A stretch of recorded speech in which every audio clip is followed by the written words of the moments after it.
शैलेंद्र पांडे जो कि नेता हैं शिवसेना के, उनसे भी उनकी प्रतिक्रिया लेते हैं। शैलेंद्र जी, वंशवाद राजनीति पर सुबह से आरोप प्रत्यारोप का दौर चल रहा है, ब्लॉग्स लिखे जा रहे हैं, क्या कहेंगे आप?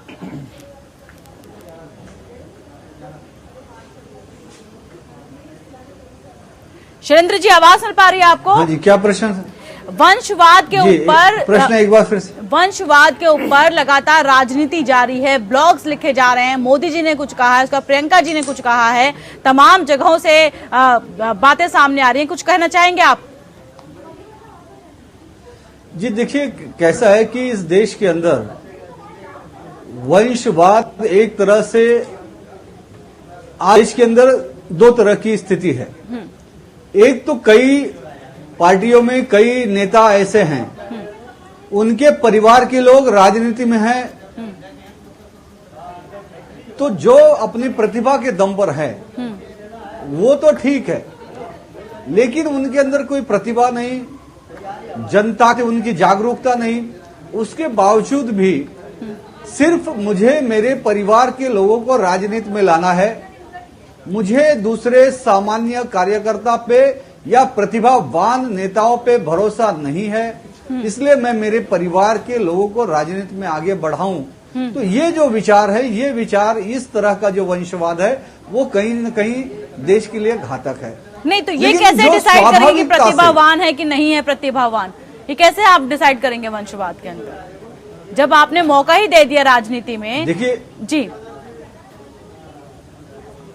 देखिए प्रतिभा अपने आप खुद चल के आती है। ठीक है, जिसके अंदर प्रतिभा होती है वो खुद प्रतिभा, और जो शुरू से ही राजनीति में काम कर रहे हैं, जनता के प्रति उनकी, जनता की समस्याओं को समझने की उनके अंदर समझदारी है, जनता की समस्याओं के प्रति उनकी संघर्ष करने की जो काम करने की शैली है, ये सारी चीजें से समझ में आता है।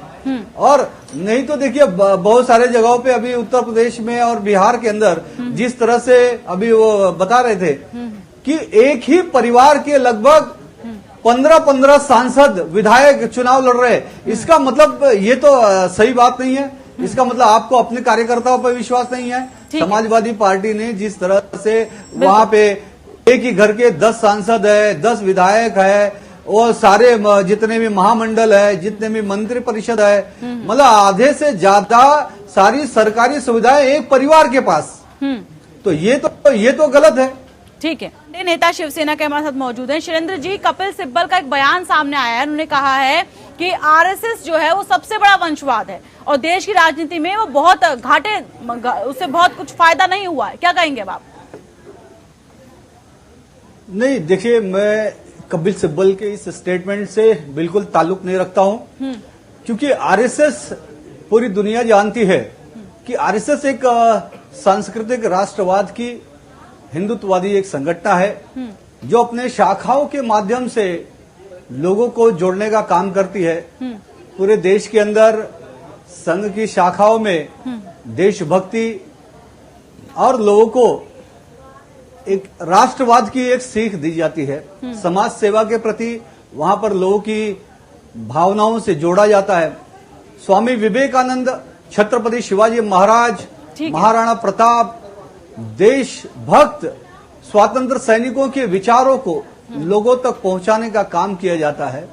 और हमारा देश एक कैसे रहे, देश अखंड कैसे रहे, इस पर राष्ट्रीय स्वयंसेवक संघ विगत कई वर्षों से काम करती है। राष्ट्रीय स्वयंसेवक संघ जब जब देश पर कोई आफत आई है, कोई संकट आया है, तब तक हमेशा खड़े रहने की भूमिका आरएसएस की रही है। उदाहरण के तौर पे कश्मीर में जब कबायली हमला हुआ, कबायली हमला हुआ, गुरु गोलवलकर जी के नेतृत्व में वहां पर हरि सिंह जी से मीटिंग करके कश्मीर का विलय भारत में कराने का काम आरएसएस ने किया। जब भी कोई भूकंप आया, जब भी कोई बाढ़ त्रासदी आई, कोई राष्ट्रीय आपदा आई, तब तक संघ हमेशा साथ में खड़ा रहा। तो संघ कभी वंशवाद की बात नहीं करता है। ठीक है शैलेंद्र जी, एक सेकंड शैलेंद्र जी, मैं आपसे एक बात जी, तारिक अनवर ने कहा है कि मोदी का कोई वंश नहीं है, उनको इस तरह की बातें करना शोभा नहीं देता, जैसा कोई वंश ही ना हो, इसलिए क्या कहना चाहेंगे आप? जी बिल्कुल, मैं तारिक अनवर जी की इस स्टेटमेंट का मैं भर्त्सना करता हूं, और ये कहीं बहुत दुर्भाग्यपूर्ण बात कही उन्होंने। अरे नरेंद्र मोदी जी किसी का वंश है नहीं है, इससे आपको क्या मतलब। और दूसरी बात, जो व्यक्ति राष्ट्र के लिए वो समर्पित दूसरे है, पर उंगली उठा रहे हैं, ये राष्ट्र गलत को बात है। अपना मानता है, दूसरे पर उंगली उठाते हैं। तो 125 करोड़ देशवासी तो उनके परिवार हैं, उनके ही लोग हैं। और आज देखिए ना, और वो जो कह रहे हैं वंश नहीं है, वंश कैसे नहीं है? क्या उनके भाई नहीं है? क्या भाई के बच्चे हैं, उनके नरेंद्र भतीजे मोदी जी हैं? की पत्नी आज इतना का हाल बड़ा बताएं, परिवार है आप क्या हाल नरेंद्र है? मोदी का। क्या नरेंद्र मोदी जी ने सबसे अपने पहला किसी परिवार भाई को है, राजनीति में उनकी लाया? पत्नी, क्या धर्मपत्नी क्या के नरेंद्र मोदी हालात जी पर आप ने बताइए। वो चाहते तो अपने किसी नेताजी। भतीजे को नहीं ला सकते थे क्या? वो अपने परिवार के लोगों को राजनीति में आगे नहीं बढ़ा सकते थे क्या? लेकिन आज भी नरेंद्र मोदी जी का जो परिवार है वो कितना मध्यम वर्गीय परिस्थिति में गुजर बसर कर रहा है। 10x10 के रूम में उनके माता जी रहती है, उनके एक भाई किराने की दुकान चलाते हैं, उनके भाई मध्यम वर्गीय नौकरी करते हैं। इतना बाला साहब ठाकरे, राज ठाकरे, उद्धव ठाकरे, इन लोगों के लिए तो बोल दो आदरणीय भाई साहब। आप तो भूल गए कि आप शिवसेना की तरफ से अरे बोल रहे हैं। बिल्कुल बोलूंगा, अभी बोला ही नहीं है मेरी सर बात आपने। सुनिए।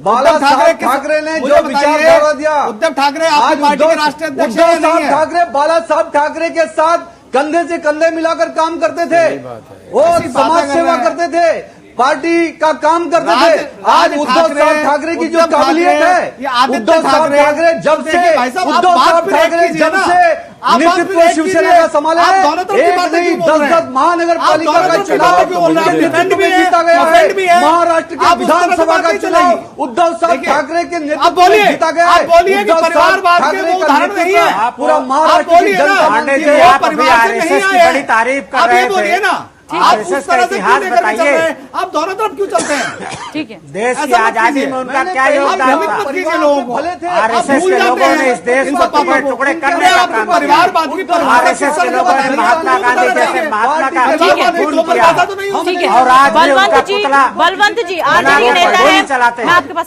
ये है आरएसएस के लोग। बलवंत जी आप और कुछ आप कहना आरएसएस चाहेंगे? की तारीफ कर रहे हैं। बलवंत जी कुछ कहना चाहेंगे आप? आरएसएस ने इस देश को बर्बाद करने का काम किया, हिंदू मुस्लिम में बांटने का काम किया। बलवंत जी की देश आवाज को सुन पा रही है मिट्टी में मिलाने आपको? का काम आरएसएस के लोग कर रहे हैं। खत्म हो तब तो मैं बोलूं, लगातार बोल रहे हैं। नहीं, आप बोलिए, बोलिए।